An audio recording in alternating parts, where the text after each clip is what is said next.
हिमाचल में आपदा को लेकर सियासत जारी है। कैबिनेट मंत्री हर्षवर्धन चौहान का बड़ा बयान, केंद्र से आपदा में कोई विशेष मदद नहीं मिली है। केंद्र सरकार ने हिमाचल को कोई खैरात नहीं दी है। बीजेपी क्या ढिंडोरा पीट रही है। हर्षवर्धन चौहान का बयान है। नेता प्रतिपक्ष जयराम ठाकुर ने निशाना साधा। आपदा को लेकर सुक्खू सरकार पर तीखा वार किया है।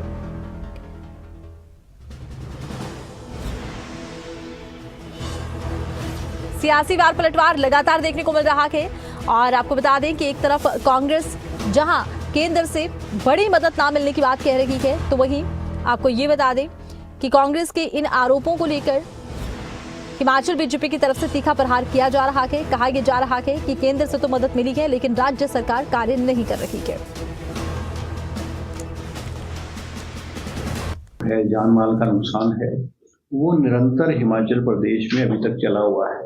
ये बात ठीक है कि अभी जो मानसून है, वो मानसून जो है वो थोड़ा धीमा हुआ है और हमें ऐसा लगता है कि अब जो नुकसान का दौर है और वो खत्म होने जा रहा है। मगर इस समय भी हैरानी की बात यह है कि भारतीय जनता पार्टी के जो वरिष्ठ नेता हैं वो भी इस आपदा की घड़ी में जो है वो सरकार की आलोचना करने या केंद्र सरकार का गुणगान करने में लगी हुई है और इस तरह की भ्रामक बातें और आंकड़े जो है वो मीडिया के माध्यम से हिमाचल प्रदेश की जनता को देने का प्रयास कर रहे हैं कि जैसे हिमाचल प्रदेश जो है वो केंद्र के रहमो करम पे ही चल रहा है और अगर केंद्र मदद ना करे तो हिमाचल प्रदेश जो है वो नहीं चलेगा। इस तरह का भ्रामक प्रचार और इस तरह का सोशल मीडिया के माध्यम से बातें कह रहे हैं।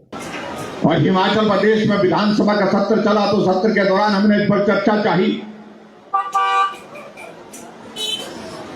और उस चर्चा में एक ही बात को लेकर के चर्चा हुई, अगर इस आपदा के लिए कोई दोषी है तो जयराम ठाकुर दोषी है। लेकिन आज मैं पूछना चाहता हूं उन नेताओं से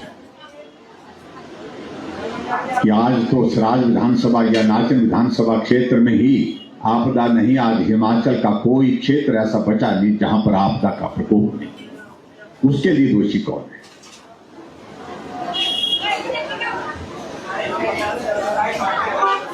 आपदा में सरकार आती है मदद करने के लिए, लेकिन हमारे हिमाचल के इतिहास में यह भी पहली बार देखने को मिला, आपदा में मंत्री आए और 72 लोगों के ऊपर एफआईआर दर्ज करके चले गए। और किन लोगों के ऊपर दर्ज करके गए? जिनके परिवार के सदस्य गए हैं, जिनके घर बह करके चले गए हैं, उन लोगों के ऊपर मामले दर्ज करके चले गए। और फिर ऊपर से एक ही रोना, यहां जयराम दोषी, उधर मोदी जी दोषी, कुछ नहीं मिल रहा है, कुछ नहीं मिला है, कुछ नहीं मिला। हम हिमाचल प्रदेश के भारतीय जनता पार्टी के सभी सांसद, पार्टी के नेता दिल्ली गए, प्रधानमंत्री जी से मिले, गृह मंत्री जी से मिले, फाइनेंस मिनिस्टर से मिले, गडकरी जी से मिले। हमने कहा आपदा में मदद की आवश्यकता है और मैं धन्यवाद करना चाहूंगा देश के यशस्वी प्रधानमंत्री नरेंद्र मोदी जी का। हिमाचल के इतिहास में यह पहली बार हुआ